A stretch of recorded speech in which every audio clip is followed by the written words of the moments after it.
in last 4 years, we have seen a great penetration which has happened through internet. And today we are close to about 600 million internet users, which is about 55% of the population penetration. With this penetration comes, or medium comes, a great democratization of information which is happening. And the way people are discovering, consuming, or exchanging information has changed. Uh, how do you see the role of technology in enablement and empowerment of India as a country? Is my first question. I think Bharat, आपके प्रश्न में बहुत सारे layers हैं. आपने कहा communication बढ़ा है, फिर भी आज क्यों परिवारों में लगता है कि कोई किसी से बात नहीं करता. आपने कहा इंफॉर्मेशन बढ़ा है, फिर भी आपको क्यों फैक्ट चेक चलाना पड़ता है. और मुझे लगता है कि it's 800 million internet users now. If we do not address these issues now, then we look forward to a time filled with challenges that the world sees currently.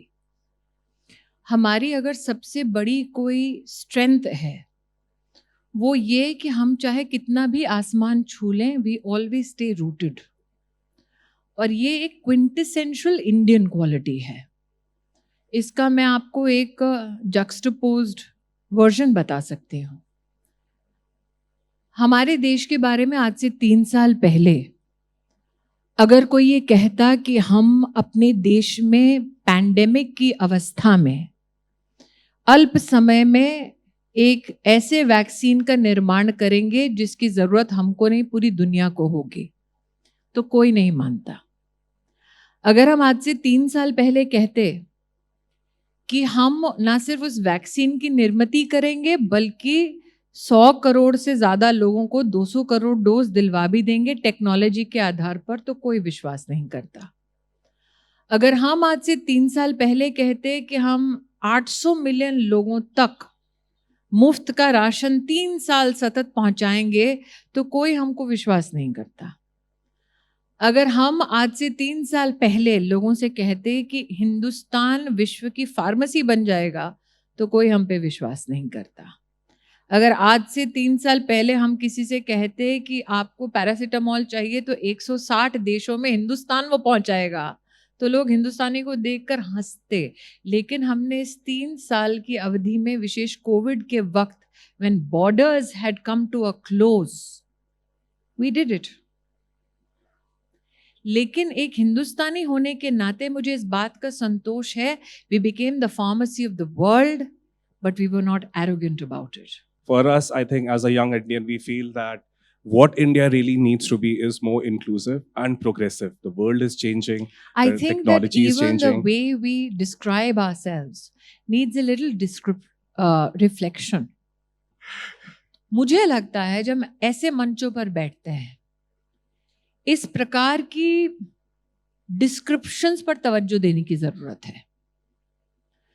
Progression का दूसरा आपको मैं उदाहरण देती हूँ, फिर कोविड से उसको जोड़ती हूँ.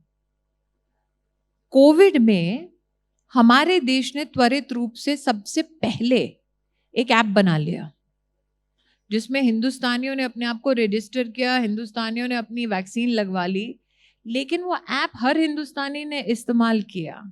Those who are literate, those who are challenged academically, they all used it.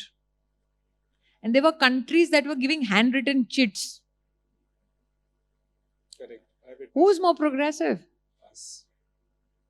So I think it is time that Indians recognize that this is inherently us. It's not just a few people who are educated, let's say in Ivy League schools, or who've gone to St. Stephen's College or Xavier's College. No, this is every Indian who's done this. And if that is not progressive, what is? Absolutely right. हमें सालों साल से कहा गया है कि तुम progressive तब बनोगे जब कोई गोरा आके तुमको तमगा देगा. अरे नहीं भैया, हमने करके दिखा दिया.